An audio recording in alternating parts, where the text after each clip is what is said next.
compelling detective story, a cloak and dagger action, and a romantic drama, all these stories were taken from real life. The history of Kazakhstan is inseparable from the world history. Reflections on history, our version.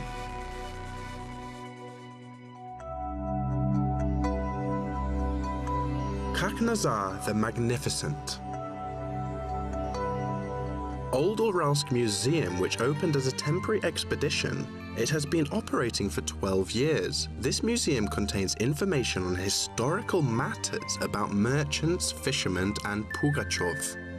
They link 3 countries, which are Great Britain, Russia, and Kazakhstan. Anthony Jenkinson, also known as Anton Yankin, made an adventurous journey and witnessed great events. There is a map on the wall. Down the Volga, across the Caspian Sea, and then across the Turkmen Desert, first to Khiva and then to Bukhara. This is a unique map, which is a map of memory relating to Elizabeth.I, Ivan the Terrible, and Khak-Nazar the Magnificent. When Khak-Nazar became a Khan, he became very powerful. Not only the Nogais and Bashkira were under his command, but he also subdued a lay under the tribute to Kazan, Siberian and Astrakhan kingdoms, Bukhara and Khiva, Tashkent and other cities. It was a difficult historical period which ended in the time of the Khaknazar Khan when he united the tribes again. He managed to establish relationships with Ivan the Terrible. Chapter 1. To the Country of Reveries.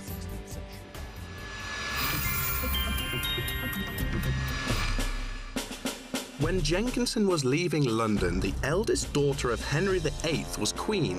When he was approaching the Kazakh steppe, Queen Elizabeth ascended to the throne. In Russia, the Terrible had not been added to Ivan's name yet. The Kazakh Khanate underwent intense wars and finally achieved governmental stability. Khaknazar was a son of Kassym Khan and grandson of Janibek, who had been one of the Kazakh Khanate founders. He was the very ruler who Nogai, sovereigns of often had complained about to the Russian Tsar, from Ismail Mirza's letter written in 1557. Nephews of mine have finally left us and now have joined the Kazakh ruler. They fought against me. They think that my time has passed. At the same time, English diplomat Anthony Jenkinson, who arrived in Moscow, asked Ivan to allow him to travel in the Asian countries. The Russian king decided to let him do so, thinking that he could also find out about the situation there and could help him tell him about the new power of the Nogais complained about. Only Khaknazar was able to become a ruler worthy of his father. The 16th century was the period for new opportunities, merchants and adventurers. We also know about Anthony Jenkinson that he was a red-haired, successful merchant and a thrifty, unsentimental person. He wanted to trade with China via Tashkent and Kashgar. He fully described the Kazakhs and the Kalmyks in that period. It seems reasonable to assume that the Londoner was really fortunate. Besides visiting Mangishlak, Bukhara and Persia, he managed to become a representative of 2 countries, Britain and Russia. To be exact, Jenkinson travelled by order of his government, and so to speak, companies, which I think are connected with trade. First, he planned to find and map the road to China. Anyway, that road crossed the area of present-day Kazakhstan. He crossed the Caspian Sea by ship and then sailed along the Yaik River.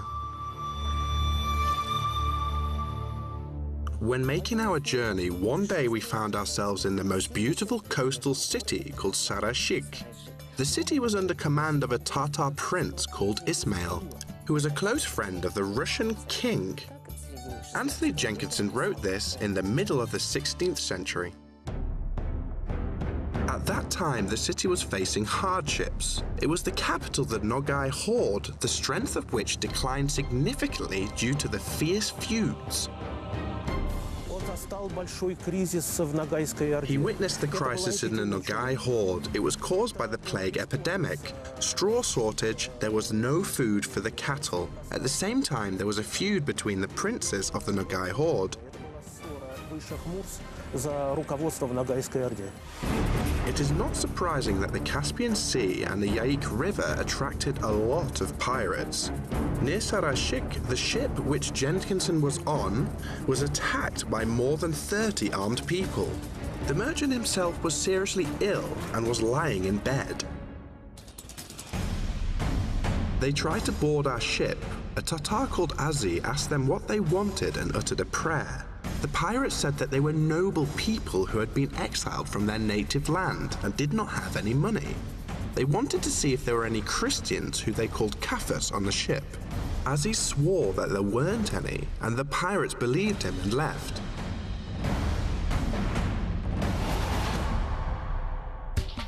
Jenkinson was not interested in Sarashik in terms of trade. Trade is not conducted here because local people do not use money. All of them are warriors and cattle breeders committing robbery and murder. Here the quotation ends. The city gained back its commercial importance a few years later in the time of Khak-Nazar. Chapter 2. The Road to History. It is considered that the golden age of Sarashik was in the time of the Golden Horde. However, the image depicted in this mural seems to relate to an absolutely different period. It seems that Kassym Khan is entering the city. There were straight streets running along caravan roads in Sarashik. It was the city of his childhood. When Khaknazar was a boy, he admired his father, who received important guests in his capital. It was the golden age of the Kazakh Khanate. The seat of Kassym Khan was described. He sat on a throne made of gold. The price of this throne was mentioned too. It cost a few thousand Iraq tumans, which was money at that time. When Kassym Khan died, the city stopped being the capital of the Kazakh Khanate. A struggle over the Khan's throne ruined the mighty state in a few years. It lost almost half of its area. Only Khak-Nazar managed to continue his father's public policy, Kassym Khan's bright path. Getting back to the city of his childhood was a matter of honor. It is unknown when exactly Kassym Khan came to the throne, but it is doubtless that he saved the country from the abyss of civil war. The state restored its territorial integrity and achieved high status again. He established the borders of the Chengisides territory, which is connected with the territory of present-day Kazakhstan. He was called Khaknazar the Magnificent. He was active, far-sighted, and had power of reason. This ruler was respected. The information about his appearance remained mainly in legends. He was a strong man of medium height. From his youth, people described him as a bagator and successful commander. Khaknazar managed to reunite the troops of his honored father, Kassym Khan. It is necessary for a ruler of the steppe to have a good nose for various things and be able to foresee what can happen in the future. You can find new enemies or friends who would support you in the fight against the snow leopards, wolves and tigers growling at the lifeless Khanate from all sides. Jenkinson travelled in areas which a few years later would be under control of the new Kazakh ruler. The English adventurer aimed to go to Mangishlag. The ship which he was on was battered by the storm, and he was saved by a miracle again. However, because of the storm, he had to land on the shore where no boats have ever docked. The travellers did not like that place and its rude residents. Different groups seized power all the time, and it was concentrated in that area. Actually, Jenkinson said about it too. Their journey was not easy, as there were bandits, extortion, and fierce wars between multiple rulers. An interesting incident occurred there.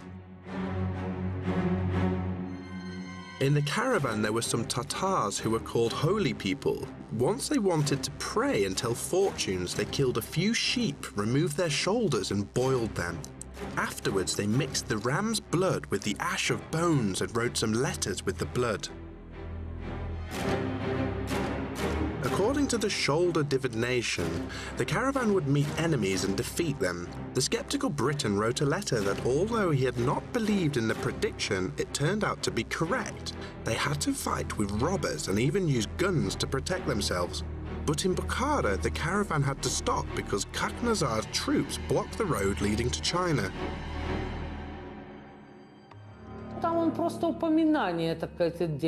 There is only half a line or a line saying about his ruling and some other matters. We find it interesting that it presents the fact that this Khan really ruled in that period.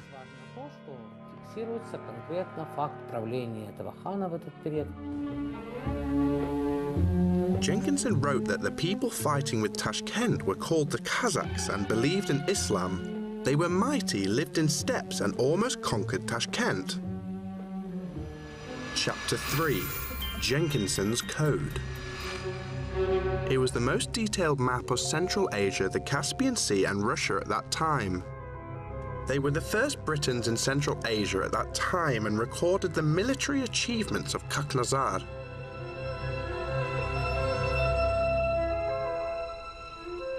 He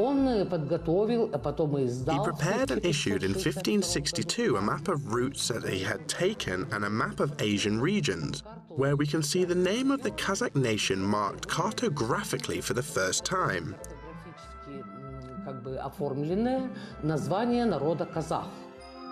Although he did not set himself any historical aims, he made a great contribution to history. For example, he was the first who mentioned the Embar River, which at that time was deep and flew into the Caspian Sea. According to Jenkinson, that large river was called Yam. He wrote that the river which was on their way was one of the great large rivers with the steppe banks and a wide stream bed. However, there are a lot of inaccuracies on the map. The geopolitical situation was not stable in Central Asia. Geopolitical changes occurred literally in the blinking of an eye. It was his first but not last journey. We know about 4 reports. When Jenkinson arrived in Moscow, he had a lot to tell Ivan the Terrible. However, it is unknown what impressions he paid attention to. At the same time, the number of letters received from the steppe was increasing.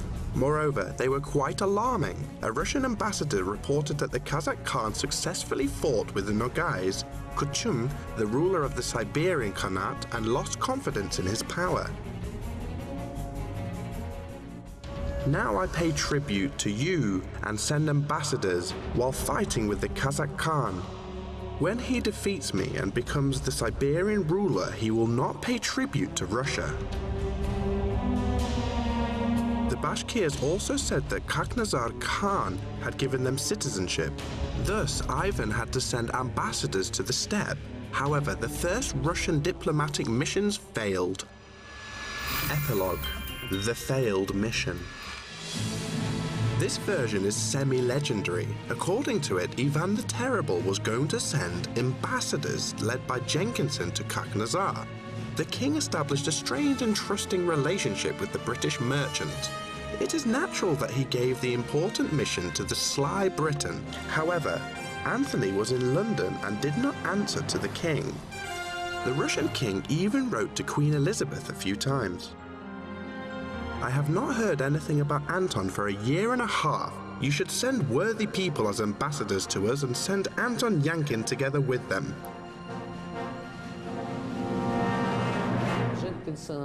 Perhaps Jenkinson's written memoirs and something else once were published in English there.